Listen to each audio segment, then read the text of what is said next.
button. There we go. The session is being recorded. It's going to be available on the conference platform after the session ends. So make sure to share it with folks who might not have been able to attend the session live. Also, make sure to keep yourself muted. It's almost the end of the day, so you've heard that several times by now. You know the drill, unless Stacy asks otherwise. And feel free to drop your questions in the chat. Also, make sure to continue to attend sessions live today because we're doing some prize drawings from attendance within each session. The conference is also offering free continuing education credits, as you have already heard. So for more information on that, be sure to visit the continuing education page on the platform. And with that, I'm excited to introduce Stacy Chamberlain, who is the program director and a counselor for BHG Overland Park Treatment Center. Stacy, thanks so much for being here with us this afternoon. And with that, I'll turn it over to you and I will get your slides going. Hi, everyone. This is my first virtual. It is not my first Zoom meeting. Even though I'm older, I do have a granddaughter that lives in Seattle. And we Zoom all the time, especially since COVID, and she reads to me. So I look through the attendee list and I see a lot of familiar names, and it's so good to see everyone. I got away from someone that I've known for a really, really long time. I just want to let everyone know I do have 3 dogs. I decided it would be better to leave my door open or they would be loud. So if you hear a bark, I may have to get up and close my door really quick. So just want to let you know in case, so you didn't think I was in a dog pound, because I have 3, small, medium, large. So anyway, I'm going to get started. A lot of you know me or have heard of me. I've been in the field for approximately 30 years, been in long-term recovery, a little over 30 years. So I've been out there. I've done a lot of different things. I continue to be a strong advocate for addiction treatment and recovery. And I continuously work to fight the stigma around these things. So I'm glad to be here. I'm glad I got to jump on. I really was excited about possibly getting to see people and maybe give a few hugs, but this is what my presentation is about today. And so we'll talk a little bit about that. And I do have a point in the presentation where I want to do a discussion and hear from some of you. And so when that slide pops up, Lydia can unmute you all and we'll go from there. So today, I just talk a little bit about our objectives because that's a requirement. So we're going to talk a little bit about how to maintain a safe environment, which you all have probably heard a lot about, and some creative approaches that BHG used to providing care while working in kind of a closed environment. We'll talk a lot about self-care techniques for you all, and then have some discussion. So those are our objectives for the day. So change ahead. We continue to have change. There's been change. I think we're going to have more change. I was talking to Lydia about some of the things that I'm hearing about COVID and other healthcare things that we've been having to deal with. And so I think, we're going to talk a little bit about what's changed, but I think everybody needs to continue to be ready for change ahead. And I think this, all of you are flexible because we work in the world that we work in. And so we just have to continue to try to do that to serve the individuals that we care about. So some of the things we did. We had to keep those doors open. So behavioral health group is a methadone clinic, a medication-assisted treatment. We provide methadone, Suboxone, and Subutex, and that can't stop. We have to continue to keep our doors open to provide that medication and counseling services. And so we had to do a lot. First of all, we had to calm patients' fears. And one of the biggest fears was that we weren't going to be there, that they show up one day and the clinic would be closed. And we had to post signs, let them know we will be here. And if we can't be here, someone will be at one of the other local clinics, but that we would continue to take care of their not only medication needs, but counseling needs. And so that was a huge thing that probably the first 3 to 6 months, we had to just assure them that that was going to happen. And then I had to make sure that there was staff on duty all the time, which sometimes is hard. And I'm going to talk a little bit more about that as we, get more into the staff discussion. But I had to make sure that, there was someone there.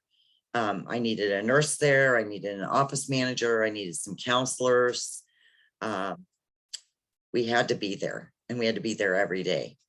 And then I don't know about any of you, but there was lots of federal, state, and county mandates, not just about the regular stuff we do, which we all know that there's federal and state mandates, but then we had to start dealing with all the county mandates regarding COVID. Do you wear a mask? Do you not wear a mask?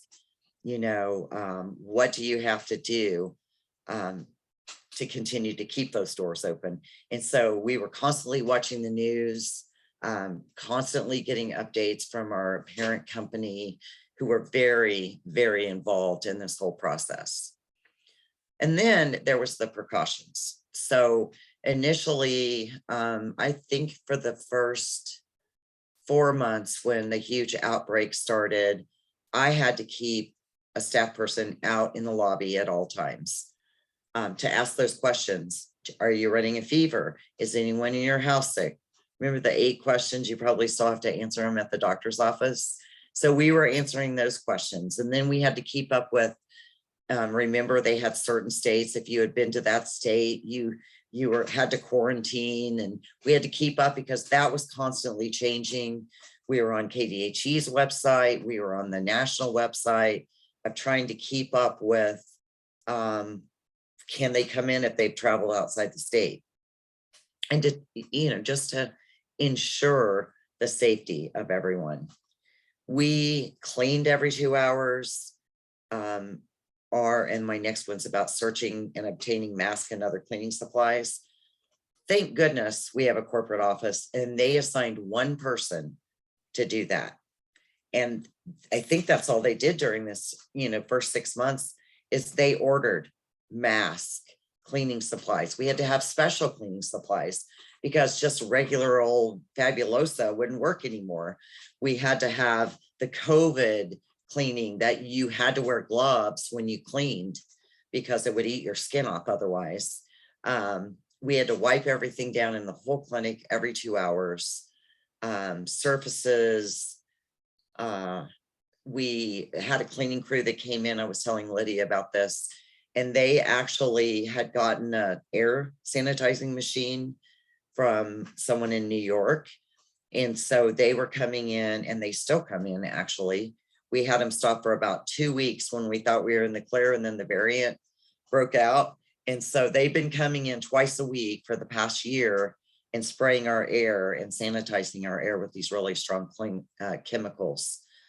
The mask and cleaning supplies, we still continue to do that. We are considered, again, a healthcare facility, and we do require everyone to wear a mask when they come in. And a lot of people don't have them, or they left them at home. And so we're still trying to find masks. And I'll tell you, they are pricey right now. I think we just paid $50 for 100 of those, and we might go through 100 in a week, depending on how many patients and staff come in without a mask. And so lots of those kind of precautions that are taking place still. And then we have maintaining services. So I don't know about you all. Like I said, I've worked in this field for a really long time. I never considered myself a healthcare worker, maybe behavioral health, but not a healthcare worker. And I certainly did not consider myself to be an essential healthcare worker. when they were doing where you had to be in at a certain time, my mind just, the word went out of my mind. We actually had a letter from corporate that was given to staff and patients. Curfew. They had a curfew going on. You could only be out certain times. Well, we open at 5 o'clock every morning. And so we had to carry this letter and our ID with us in case we got stopped and they said, what are you doing out? I remember being outside during that time period, and we're right off of 435 in Metcalf, which is a very busy area. And I heard hardly any traffic. I heard birds chirping, animals. I'm like, you barely got any white noise even. It was so quiet. And so becoming an essential healthcare worker really became interesting because we did not consider ourselves to be healthcare workers. You know, asking all those medical questions, getting masks, getting Kleenex, asking people to cover their mouth if they coughed, asking them to go back outside because they couldn't be in the building if they were running any kind of fever. And we don't let anyone in the building still. I had a guy show up the other day that he called. So our patients are very trained now. If you have these symptoms, stay in your car and call us. Well, he had 101 fever and he had strep throat. But I didn't want him in the building because, of course, strep throat is very contagious too. And so we've just learned to ask questions that as an addiction professional, I never had to ask before. There are some perks to becoming an essential healthcare worker. You get recognized, you get applauded, you get to go, if you choose to get the vaccine, go get your vaccine in that first wave, which we did, a lot of us. So there are a few perks, not a lot, because we had a lot more work to do. And then, of course, crisis management. We were no longer just focusing on addiction and mental health. We started focusing on people's health care. I told Lydia, shared a story about a patient of ours that he was one of our early adopters wearing a mask. He wore, vinyl gloves in every day. He was in his middle to late 50s. He tested positive for COVID, short of air, went in the hospital, was on oxygen 2 weeks, got out, came back into the clinic. We dosed him with this medication and talked to him. He had a mask on, but he was still in the clinic. That was on Thursday or Friday. By Monday, he was back in the hospital, and this time he was intubated and remained intubated for another 30 days and out of the clinic for 60. And so we were talking to his mother. The longer he was out, the more fear we had about calling to check on him, because we were all pretty sure that he had died of COVID.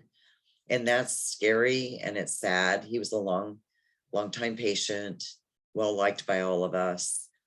And so, yeah, crisis management was not just with our patients, but it was with family members and patients coming in and saying, I had a niece die from COVID.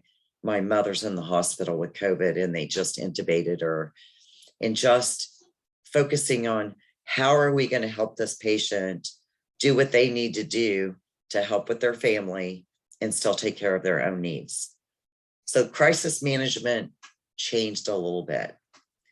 We still did the regular addiction and mental health, but we did a lot of other things too. So this is when we started doing telehealth. And I tried to allow counselors at 2 different clinics to work from home. And that did not work so well. I was on site every day and my nurses were on site, but my counselors were going to try to do telehealth. We can tell productivity because we have a report we can pull. And so my productivity on my counselors went, from providing 20 hours plus a week of direct services to providing maybe 20 minutes a day, because that was a lot of telephone calls and leaving a message, which is a 1-minute phone call. And they may make only 20 of those, which is 20 minutes. And I'm like, so what do you do the rest of the 8 hours? Because, and they didn't like it. Counselors did not like it. They were used to being on site and helping people. We did continue to do telehealth, and we still continue to do some telehealth. But I ended up after 30 days bringing all the staff back, and I think everyone was happy with that, because a lot of times, as you know, patients show up, and our patients do show up because they want their medication, but they want to see someone. They don't want to just say, oh yeah, your counselor's going to call you on the phone later. So they need to see those faces and get that encouragement, both visually and verbally. So we, like I said, we do continue to do telehealth. We have some older patients that just don't want to come into the clinic all the time. And so we're able to continue doing that. We sign forms for them and do some other things. And at times that is helpful. But personally, I never really did that much telehealth. I had 8 patients. I do carry a caseload that I would do the telehealth with. They'd all been on the with the treatment center for a long time, and it was a Medicare requirement at the time. But I just said, mask up, we're going to follow the 6-foot rule. And we have a big conference room. Some of my counselors would meet with patients in there, and they were able to get the 6-foot rule in. Counselors and staff had, or counselors and patients have to wear a mask. And so we still do that. We still follow that 6-foot rule, and we get it done. I mean, that's what we're all here for, is to take care of the patients. And so it's really kind of based on partly personal preference. I did have a couple of counselors that really preferred the telehealth, but I think the productivity suffers at times with that. Okay, so compassion, new level of compassion. So we all have compassion for our patients. We have to set some boundaries with them at times with that compassion, but this has expanded, this compassion about their health. We become concerned about their health, especially our high-risk patients, which in this field, we have a lot of high-risk patients. We happen to have about 40% of our patients are late 40s and above, up to early 70s. And so we have to start thinking about their health. I actually have started having some conversations with some of my older patients about, do you have plans made? Do you have, have you talked to your family about what if something happens? And honestly, I never really had those conversations before, because I didn't really feel it was part of being an addiction counselor. But I do now, because we've had patients die, and we've had patients, go to the hospital and never come back. And so we have to start talking about their health, and not just, how has your addiction impacted your health? We have to have those conversations about, how's your health today? Are you running a fever? How's all your family? How are those kids at home? And start talking about just general health questions. If they come in with a cough, have you been tested? I'm so tired of saying, have you been tested? Because if they test positive, we have to curb dose them, which is where we take their medication outside to them, to their car. We don't allow them to come into the clinic. And so, yeah, patient health has become interesting and very broad nowadays, very broad. And then again, the risk factors have changed. High risk factors for addiction is, IV drug use, multiple sex partners, the usual same old risk factors. Are you around other people that use? Well, now we have got to start talking about, is any of your family positive? Have you been around anybody that's got COVID? Again, have you traveled outside the state? Those risk factors have expanded, and the questions that we ask have expanded. And so we are learning a lot about general healthcare nowadays. We've had to have a lot of compassion with patients about family members. If they've had a family member that's died recently, and even if it's not from COVID, it's how am I going to get them buried or cremated? Because there for a while, they were not doing any of that. And, I had one patient that was trying to figure out how to get a family member transported home from California back to Kansas. And that was a nightmare. And so we have to, be compassionate. We have to remember and ask about family members and talk to them about family members, and sometimes take phone calls from family members. We have to expand our emergency release to more of a general release about, is the patient okay? And so it's changed a little bit. We've had family members come in and ask questions, just general questions. What do you do? Do they have to come in every day? Just some questions about the treatment they do. And then state of the world. Everybody's got their own opinion. And I tell my staff, we don't have opinions. We don't talk religion. We don't talk politics. And now we don't talk COVID. Because everybody has their opinion, and we cannot make any kind of judgment call about whether it's right or wrong. We have to just remember, well, you have to wear a mask when you come in the facility. I mean, I do not push getting vaccinated on anyone. That is a personal decision for them. I don't talk about those things with my patients. I just tell them, well, stay safe. And so you have to be careful, and you have to be careful not to get in those arguments, because there's no winning. It's their opinion. It's how they feel. And I don't know about all of you, but I have family members myself on both sides of the fence. And you just don't talk about it. I try not to talk about it. My mother continues to. My mother, who's 84, has been vaccinated and now has her booster. So she'll talk about it to everyone in the family and give her opinion. But I kind of stay away from that. I've learned that I don't want to be involved in the arguments, in the picketing, the riots, because again, everyone has their own opinion. And so we just have to beware. I mean, that's why I say don't talk religion or politics, because you can get in the same kind of groundwork with the patient, and it just doesn't always end well. Okay, so let's have a discussion. Can we unmute?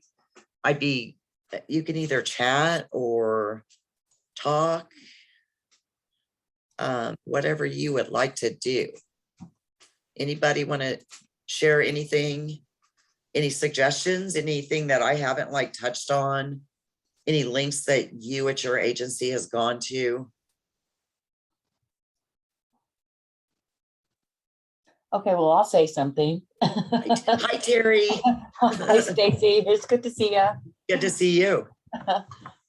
We do all of our groups still televideo, and actually, I'm having better attendance for that. But then we're up here in North Central Kansas, where I'm the only counselor in 5 or 6 counties, so Right. it's helpful for us to have them be able to all show up, and Right. you just have to pay better attention to the way they're interacting with you, their body language and things like that, because you can't see them to gauge what they're doing, but you can pay attention, and it works okay for us out Great. here. Are you using Zoom? Yes. I tried to get some patients to sign up, and half of them didn't know what a Zoom. Yeah. A lot of them know what FaceTime is, but maybe not what Zoom is. That's great. That's really great. Anyone else?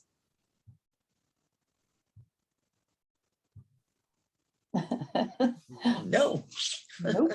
Anyone want to just say hi? I see some people on there that I know. They don't want to be seen. Oh, Hi, Stacy. hi, how are you? I'm good. How are you? Good, good. Hey, I don't know, this is just maybe a silly question, but are any of your facilities able to do like drive-through dosing? Are they set up to do that? So we are not, but what we do is we call it curb dosing. And so again, the patient calls, we have a nurse and a staff member. Somebody said I have no mic, but good to see you. So we have a nurse that actually takes the medication out to the car. And we do have like full PPE personal protective equipment. Another term I've just learned. So we have like masks and the surgical face gear and gloves. Now my nurses have chosen not to use those. They just wear masks and sometimes gloves. And then we don't take any cups back from medication or bottles, that kind of thing. If a patient's sick, we don't touch anything. So, when I talk about curb dosing, that's really what that is. And we did a lot of it when it first broke out, because people were sick. We did ask them, to provide us documentation, because we reported that to our corporate office. They were kind of tracking the high risk areas. Kansas City, of course, was one of those. And, at one time we maybe had 8 patients that we were having to curb dose, which is extra work for the nurses because they have to prepare it. They have to glove up, they have to go out, they have to come back in, change their mask, change their gloves. But we still are doing that. Like I said, we just did that for a patient that had a 101 fever. It was strep throat, but it's still contagious. So maybe we learned something from this COVID. Otherwise, he probably would have come in, because we didn't have all the signs up about call us if you're sick. Right. I was just curious because I think we may be in this situation for a while, Yes. because we haven't even hit flu season really yet. So No. Anyway, No. thank you. I am working on, so I just think there's going to be another toilet paper run. So I've been stockpiling at work because I don't know, when I go to Walmart and do my personal shopping, like that whole row is empty. And I'm like, where are the paper towels? Where are the toilet paper? And I live by myself, but I grab some every couple of weeks that I'm in there, and I order lots at work. Because I think you're right. I don't think we're finished. I continue to order masks because we are just going into flu season and we don't know what that's going to bring. So Right. I say, if you have a fever, you're not coming in my building, because I don't know what you have, but I'm pretty sure it's probably contagious. Exactly. Well, Yeah. and I think people, just general health, I think a lot of people are really vulnerable just from the environment, our situation, the stress, all of that. I think people are more vulnerable They health-wise are. now than ever. Yeah. So, Yeah.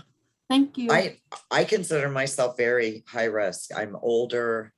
I have respiratory issues. I continue to wear my mask, and really, I think I stopped for maybe 1 week, and then they started talking about the variant. I'm like, oh no, because I say I have no one to take care of me. I mean, 3 dogs are not going to take care of me. And the other part of that is I just don't, I don't want to, if I work with up to 200 patients, in any given week, and I don't know what they have. They don't know sometimes. They may not be running a fever. They may be COVID positive and not even come in. And so by wearing a mask, I really feel like I'm protecting the community too. So I've just always worn my mask. I go to church. I serve at my church. I go twice a month now instead of every week, and do, online stuff in between. But I've never stopped wearing a mask in my church, because There's older people there. I work around people that are at risk, and I'm at risk. And I think we all have to think about that. I don't want to like lay any stigma on about our patients, but a lot of them do not take care of themselves very well. So Yep. that would be the only stigma I would lay on them, is you don't take care of yourself very well. Yeah, exactly. Thank you. Yeah. Hi, Stacy. This is Mindy. I work at the Prairie Band Potawatomi Behavioral Health Program. Hi, Mindy. How are you? Good. So we're a rural community where our health Mhm. clinic and behavioral health building is a rural setting. And one of the links that we have gone to in the height of it was I became pretty good at IT stuff. Yeah. So I'm sure a lot of people can relate to that being included in the job description, like helping people, like giving people options for how to get on 12-step meetings Yes. Yes. virtually, how to help them download the Zoom app or any other platform that they want to use, helping them even creating an email address so they can get Zoom links that we're sending them to do virtual counseling. So those are some things that we did that I never identified myself as.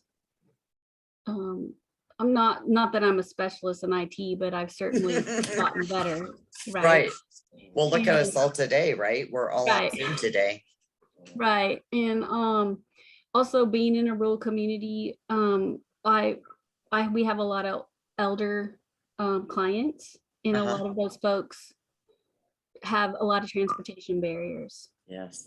So I know one of the things that I did is that I actually took toilet paper to some of my clients who were telling me that they didn't have toilet paper and they Right. weren't using anything, right? Right. Yeah. And so that's I Go just into couldn't, go I into couldn't live extra with that, lengths. right? I couldn't do that. And so Yeah. I was buying 4 packs of toilet paper, and that's one of the things we were asking people is, do you have toilet paper? Yeah. Yeah. I And actually then- gave one of my patients toilet paper, yeah, an older gal that, I mean, at one time you couldn't find it. right. And So masks. you We were could giving get masks out, away. you couldn't find it. Right.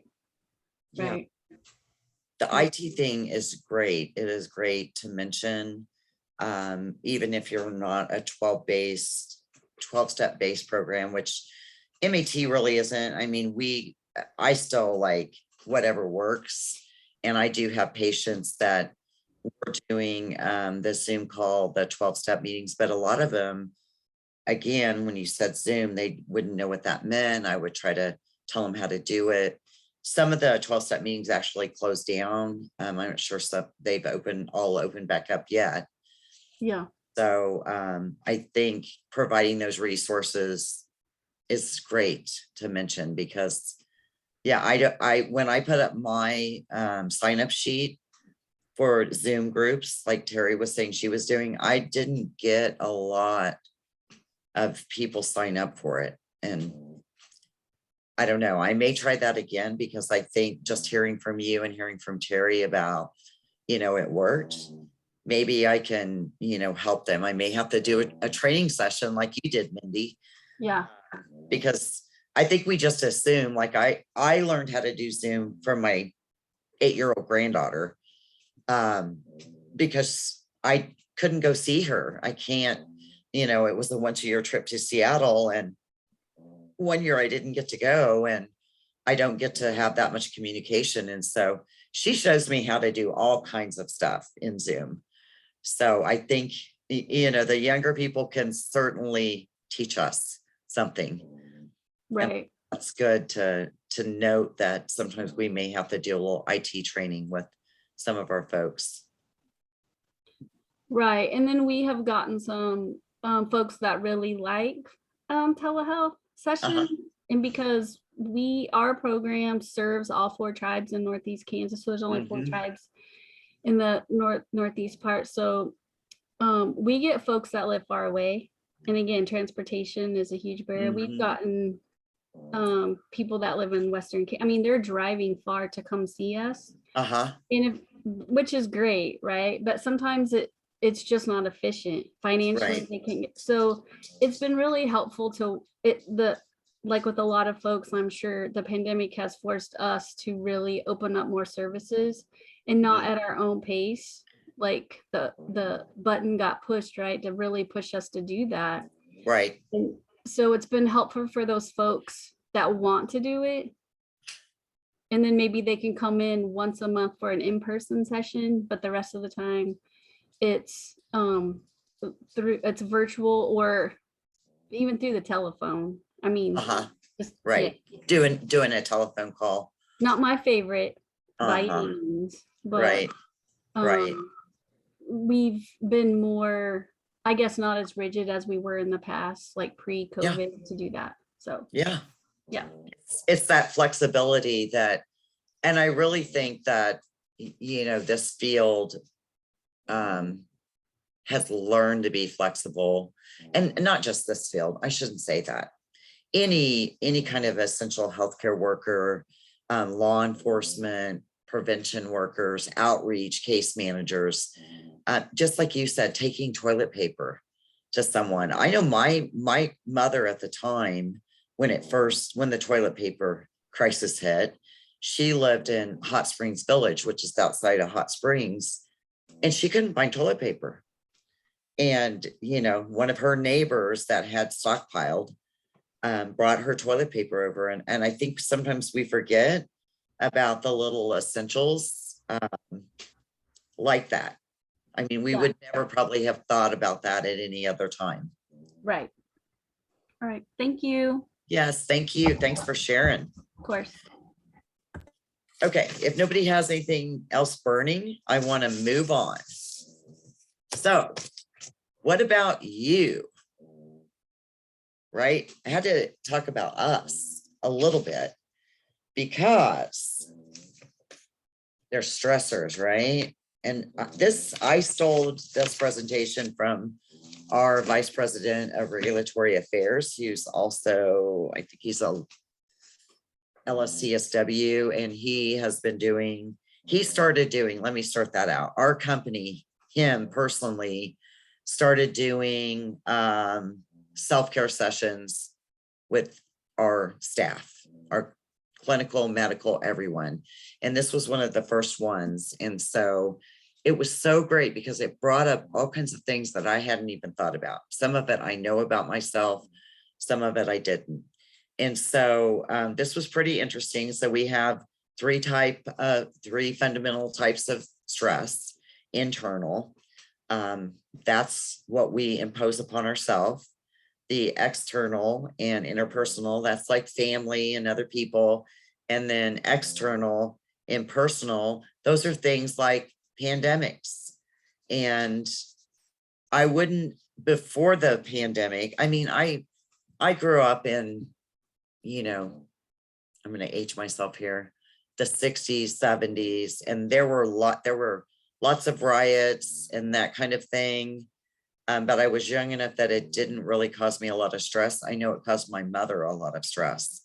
But I think the COVID pandemic is probably the first time that me personally have been impacted by an environmental stressor like this type of thing. Okay, so then with that all said, we need to talk a little bit about compassion fatigue, which I'm pretty sure we've all had at one time in our life, if not right now. So it's a broadly defined concept that includes emotional, physical, and spiritual distress when we're providing care to others. And it's caregiving, where we are giving care to people with significant emotional, physical pain and suffering. So you can have this also if you're, I had this on a personal level. My husband passed away 3 years ago, and I had been caring for him. And the last 6 months, I believe I had compassion fatigue. I was just worn out. in all three realms, emotionally, physically, and spiritually. And so now we have this where we're going to work every day, and it wears us out. I mean, like I said, hearing about, I mean, even the case of someone not having toilet paper. I mean, that's so sad, and it causes that empathic distress, that we think about someone doing without a basic need.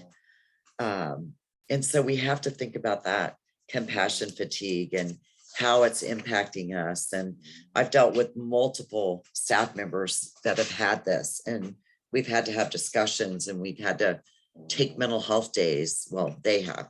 That's a whole nother thing. I'm going to talk about me in a minute. Some of you know me and how wild I get about work. So the next slide just kind of shows you what it looks like. And this is great. Please share this with others. So there's your cognitive, there's your emotional, behavioral, spiritual, personal relationships, and then just physical. And you can probably all go through this checklist and check a couple of things. Like I can go through and check quite a bit, because that's kind of what, we get that anxiousness. I felt really overwhelmed still because we're still dealing with the pandemic. We loss of purpose is one of mine, probably. Tired. I'm just tired. Fatigue. I don't know that that's on there. Is that on there? Yeah. Well, that's not on there, but just absolute fatigue. Now, I know I have a crazy schedule. I get up at 3:15 every morning and go to work by 5. And then by 8:39, I'm like moseying. I'm not getting as much sleep as I need to. But I think part of it is, I have this constant swirling in my brain because I'm thinking of what I need to do, who I need to get a hold of, what patients do I need to see. And so these are some of the symptoms. And like I said, I'm sure you can all go through and check some of these. And we have to start thinking about how this does impact us. So the next one is specific to COVID. And so some of the things that, and we've talked about this, the biosecurity measures. I'm learning lots of new words too. I don't know about you guys, but so like protective equipment, when I first had to start wearing a mask, it was, I like emailed corporate and said, I have asthma. I can't breathe. Is there anything? Like I thought it was going to get some kind of waiver about not having to wear a mask. And they're like, there's nothing that says, that you can't wear a mask with breathing issues. So I thought that was interesting. Mask acne. We've learned as women, some of you, if you wear like face makeup, like, yeah, we don't even do that anymore because it's just going to rub off all over your mask. And then I talked a little bit about the physical isolation. We just don't do as much.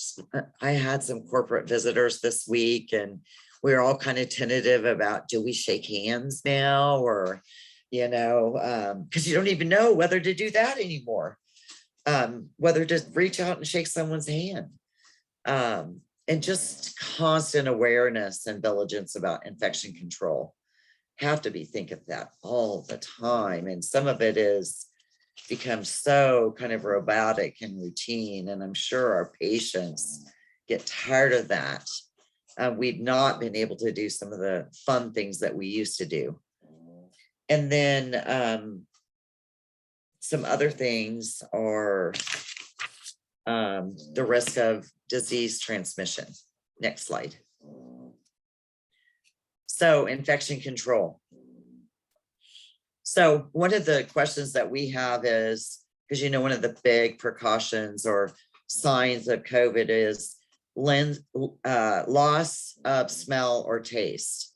And then in parentheses, if it's something new. So I've had sinus problems all my life. I can't really smell anything. So people are always like, smell this, it smells so good. I'm like, I can't smell. So it wouldn't be a new symptom to me, but you know, you're constantly trying, do you have COVID? Do you have a cold? Do you have the flu? Do you have strep throat? Do you have allergies? And I know someone mentioned earlier, we're going into the flu season. And so it's just going to ramp back up again. And so we've had to put COVID precautions into our infection control, you know, and then we've talked about the mortality rate a little bit. I talked a little bit about the tension about public health and wishes of patients and their family about using masks or not using masks in quarantine. And yeah, there's a lot of tension about that. And whatever your thoughts are personally, someone else is going to have different thoughts. And so that causes some fatigue, some compassion fatigue. Okay, next slide. I know I'm trying to rush now because I have a lot of slides. Medical and personal demands, daily workload. So I know that I get lots of emails from different providers about we need staff. We all need staff. I'm not sure what's going on. I'm not sure if people have decided to stay home, but we have been short-staffed for about at least 6 months now. And that puts a demand on everyone because you still have to take care of the same things we've always been taking care of, you know, seeing patients, cleaning, all of that kind of stuff. Again, maintaining high standards. It's hard to do sometimes. And then just the fears that you may have yourself about infection. I know in this field, and I work residential for a long time, you know, we have that universal precautions. We are supposed to just assume that you are infected with something. And that's always been, I always struggled that when I worked at the Women and Children's program, because we were supposed to wear gloves when we wiped a child's nose or changed a diaper. And I'm like, I can't do that to a child. But I mean, that is part of universal precautions and that still stays in place. Then you have that inner conflict about competing needs and demands. You know, do I stay home with my family? If I got vaccinated, do I, and I don't feel well, do I stay home or do I go to work? I've been exposed. Do I still go to work? Do I stay home? I know they need me at work. What do I do? And so it's that constant competing needs about, you know, what you feel you should do and what you really should do. So, okay. And then, you know, stigma. I don't know, people, I work at a methadone clinic, so I have a lot of stigma whenever I tell someone what I do. Sometimes I just say I work in an addiction treatment center, because if you say you work at a methadone clinic, they're like, oh, I get that reaction a lot. Oh,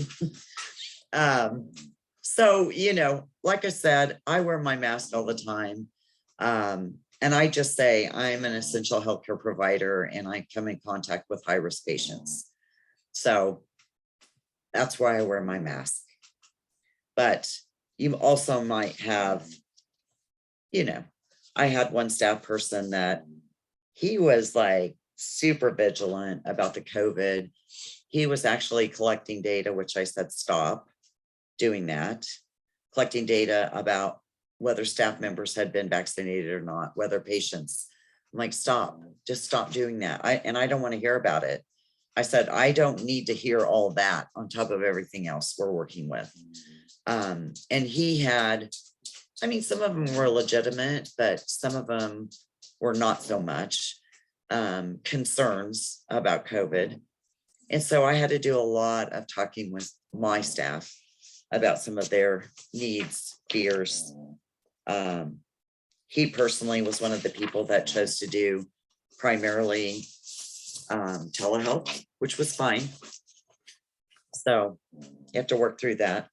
Okay, stress. I'm hurrying now. So I don't know about you all, but I have a hard time recognizing and acknowledging my own needs. Yeah. So I texted one of my friends the other day and I'm like, you know what? I like feeling super lonely right now. I mean, I'm alone. I'm okay with being alone, but I'm feeling lonely. I'm not having enough contact with my friends. They've kind of scattered to the wind. There's just so much stuff going on. And so we forget about ourselves sometimes. And so we have to do some self-care with ourselves.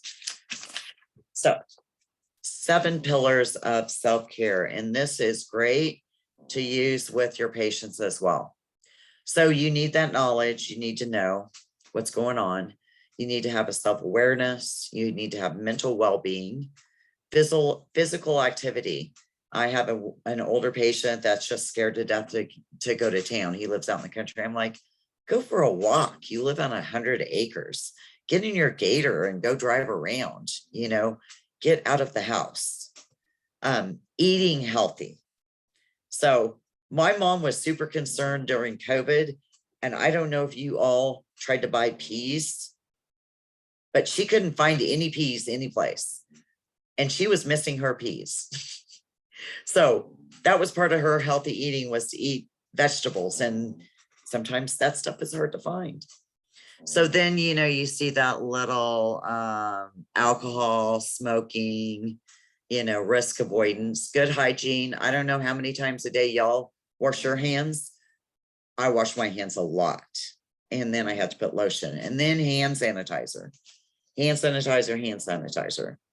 And then, just to have a rational use of products and services. We don't want to go overboard. We want to do what we need to do, but not go too crazy on it. So here's some self-care things that can help. Self-monitoring and pacing. So pace yourself. Keep aware of, your body, your mind, your physical being. Check in with colleagues, families, and friends, because maybe you don't need that, but maybe they need that. And just calling. I know I call my mom a lot now. She's 84, but she's like, you need to at least text me and tell me you're still alive. So that's one of the things I've had to do. Relaxation, stress management breaks. So I have this thing on my phone called Happy Art, and you do not have to think. It is not a game. It is a color by number app on my phone. And my mind can just be cleared during that time. Take breaks. Take time outs. Go get a Dr. Pepper or a tea or a coffee or a walk. Take a walk. Just take a time out. On the next slide, I loved the whole teaching people how to use the IT and mentoring people about self-help groups and that kind of thing. And so we have to have accurate information. We can't just tell somebody something and then it not be right. Try to keep your anxieties down. Is it an actual threat or not? Helpful self-talk. Focusing your efforts on what is within your power. I mean, I feel like I'm saying the Serenity Prayer, acceptance of situations you cannot change, and then fostering a spirit of fortitude, patience, tolerance, and hope, which that's what we do as addiction professionals, right? Okay, next slide. Social support, checking in with other colleagues, which again, we're doing that today. Increasing supervision, consultation, scheduling time off work to help balance your home life and role expectations. I'm not good at this, but I need to do better. This is one of the areas I need to do better in. And then prepare yourself for worldview changes. I mean, again, I would not talk about the COVID vaccine at the Thanksgiving dinner table, because you're going to have family members that don't agree with you. Whether you agree or disagree, again, might not be one of those things you want to put out there at Thanksgiving. Okay, here's some things. Some more things.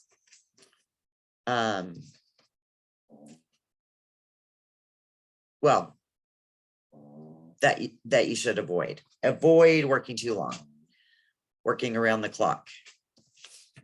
Feeling like you're not doing enough. Excessive intakes of sweets and caffeine. That would be me.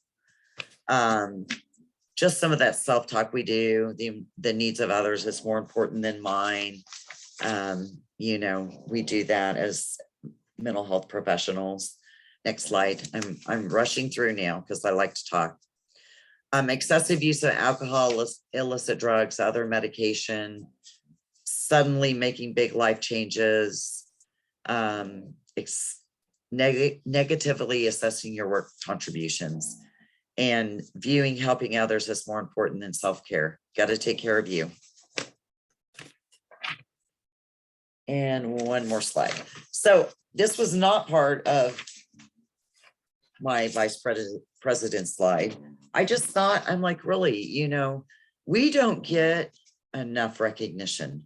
And so I just want to recognize you all today. I believe that you're unsung heroes. I don't think you get celebrated or recognized enough.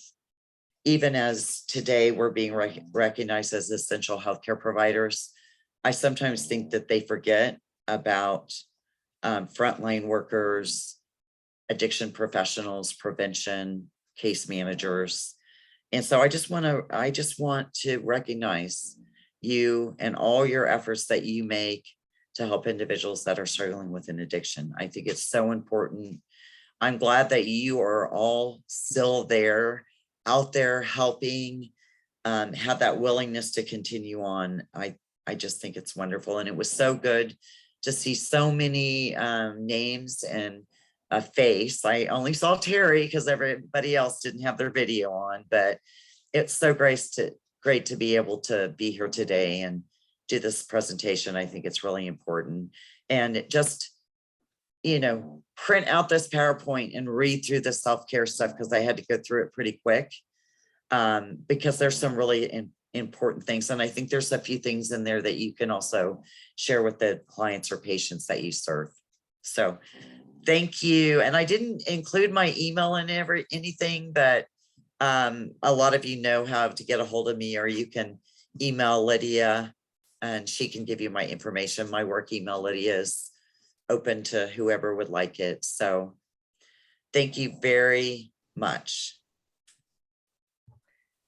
Bye. Thank you so much, Stacy. We really Yeah. appreciate your time today. Yeah.